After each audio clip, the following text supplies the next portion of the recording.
विपक्ष का गतिरोध अब धरने तक पहुंच गया है। विधानसभा के पश्चिमी द्वार पर कांग्रेस विधायकों द्वारा धरना दिया जा रहा है। धरने में पहुंचे पूर्व मुख्यमंत्री अशोक गहलोत ने कहा, सत्ता पक्ष जानबूझकर सदन में गतिरोध पैदा कर रहा है। एक शब्द बोलकर सदन की कार्रवाई वापस चालू हो सकती है। सत्ता पक्ष नहीं चाहती जनता के मुद्दों को लेकर सदन में चर्चा हो। पूर्व प्रधानमंत्री पर भाजपा का एक मंत्री टिप्पणी करते हैं और खेद प्रकट नहीं करते हैं और मुख्यमंत्री अपना 2 घंटे का भाषण देकर चले जाते हैं, कुछ बोलते नहीं हैं। प्रधानमंत्री इंदिरा गांधी ने देश को एक और अखंड रखा, उन पर टिप्पणी करना गलत है। स्पीकर का व्यवहार भी विपक्ष के साथ अजीबोगरीब दिख रहा है। गोविंद सिंह डोटासरा ने जब खेद प्रकट कर दिया तो भाजपा के मंत्री क्यों नहीं खेद प्रकट कर रहे। इसके अलावा पूर्व मुख्यमंत्री अशोक गहलोत ने क्या कहा, आइए सुनते हैं। टेलीफोन टैप करने का मामला आया था तो जानबूझ करके जो विपक्ष नारेबाजी कर रहे थे, एक शब्द बोलना था, कोई टेलीफोन टैप नहीं हो रहा है। उसी वक्त शांति हो जाती, बहस होती, पब्लिक का जो समस्या उसके बातचीत होती।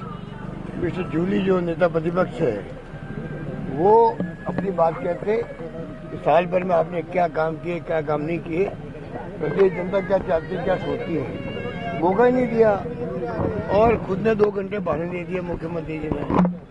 उसी से मनसा मालूम होती है कि चाहती नहीं हाउस चले। अब जो घटना हुई है उस घटना को लेकर जिस प्रकार से ये बिहेव कर रहे हैं,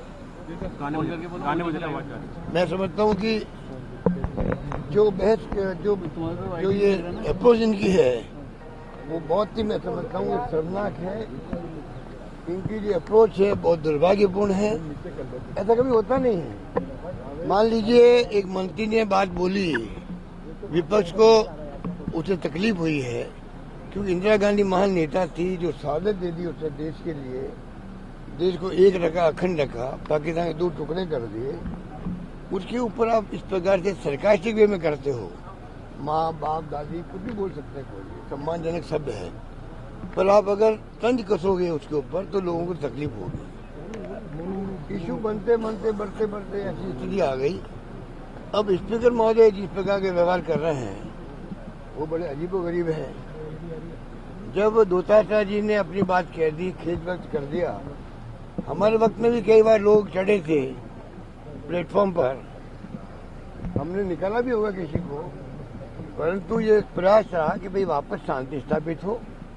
और अगर उसने कोई माफी मांगने की बात हुई या खेद व्यक्त करना था, हम शब्दों में नहीं जाते थे, हम भावना में जाते थे कि माफी मांगने वाला अगर कहता मेरे पूरे दुख इस बात का है या मुझे खेद है या मैं माफी मांगता हूँ, खुद भी शब्द काम लेता, हम समझते थे इनकी भावना हमारे साथ जुड़ गई है, इन्होंने सॉरी फील कर लिया है। यहाँ तो आप डोटासरा जी को ऐसे बिहेव कर रहे हो जैसे कटघरे में खड़ा कर दिया हो, कोई मुलजिम हो कोर्ट के अंदर, उस प्रकार नहीं आप ये सब नहीं, आप ये सब काम लेंगे। तो क्या स्पीकर और नेता वो जो पार्लियामेंट्री मिनिस्टर है वो बताएंगे कि आपको क्या क्या सब काम लेने हैं। भावना क्या है? भावना ये थी कि भाई गलती हो गई है, मैं सॉरी फील करता हूँ, सब बातें उसमें आ जाती है।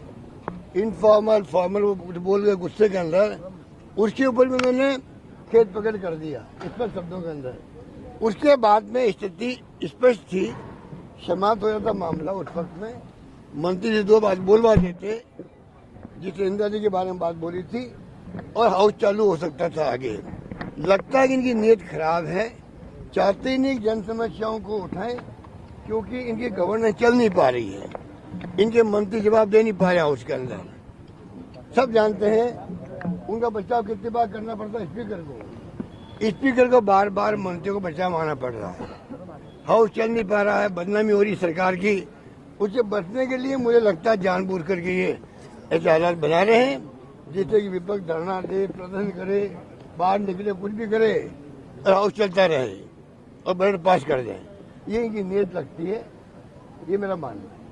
निलंबित विधायकों को तो परिषद में भी निकाली ये तो देखिए, ये छोड़िए, एक बार फैसला हो गया जब स्पीकर का, वो फैसला होता है। अब स्पीकर किस भावना से उनको खुद को ईगो छोड़ना चाहिए। माननीय स्पीकर महोदय स्पीकर ही होते हैं, वो सदन के स्पीकर होते हैं, वो पक्ष विपक्ष मिलकर के स्पीकर के चुनाव करते हैं। ये नहीं बोलना चाहिए, ये नहीं बोलना चाहिए। आपका चुनाव निर्विरोध हुआ है, आपके चुनाव नहीं हुआ है, पक्ष विपक्ष ने मिलकर के आपको चुना है। मुख्यमंत्री होते हैं तो पूरे सदन के नेता होते हैं। नेता क्या सत्ता पक्ष हो या विपक्ष हो, दोनों का व्यवहार उसी रूप में करना चाहिए। हम सदन के नेता हैं और स्पीकर में हूं तो सब पार्टियों का हूं। अब ये एक पार्टी की बात सोच करके चलेंगे तो मैं समझता हूँ स्पीकर अपना धर्म नहीं निभाएगा। मेरा मानना ही उनको है, उनको चाहिए कि वो बिल्कुल ही जब स्पीकर बनता है तो किसी पार्टी का नहीं होता है, वो सब पार्टी का हो जाता है। उस ढंग का बिहेव करेंगे तो ये मामला निपट भी जाएगा, हाउस चलेगा। जन समस्याएं पब्लिक की इंतजार करती पब्लिक। हमारे पास लोग आते हैं ज्ञापन ले लेके साहब ये मामला असेंबली उठाइएगा। असेंबली उठाने के मायने होते हैं। आज भी लोगों का विश्वास जो है असेंबली की प्रोसीडिंग पर, असेंबली में जो पक्ष विपक्ष बोलता है, आम जनता का विश्वास उसके ऊपर होता है। मौका बहुत कम मिलता है, एक साल में 1-1.5 महीना मिलता मुश्किल से। राजस्थान की परंपरा रही है, हाउस चलता है यहाँ पर, के राज्य में 4 दिन चलता है, 6 दिन चलता है। हमारा सौभाग्य है कि हमारे यहाँ पर परंपराएं जो आजादी के बाद से डाली गई है, मिस्टर मोहनलाल छोकराडिया के पहले और बाद से ही, उनको निभाते आ रहे हम सब लोग, चाहे पक्ष हो या विपक्ष हो। सरकारें बीजेपी की बनी है, कांग्रेस की बनी है, ऐसा माहौल कभी नहीं देखा है कि किस प्रकार से एक समन्वय करके मुख्यमंत्री जी और नेता आपके स्पीकर साहब बात करके हल निकाले। उनको पहल करनी चाहिए, किस प्रकार हम विपक्ष साथ लेके चले, मेरा मानना है। लेकिन जवाहर सिंह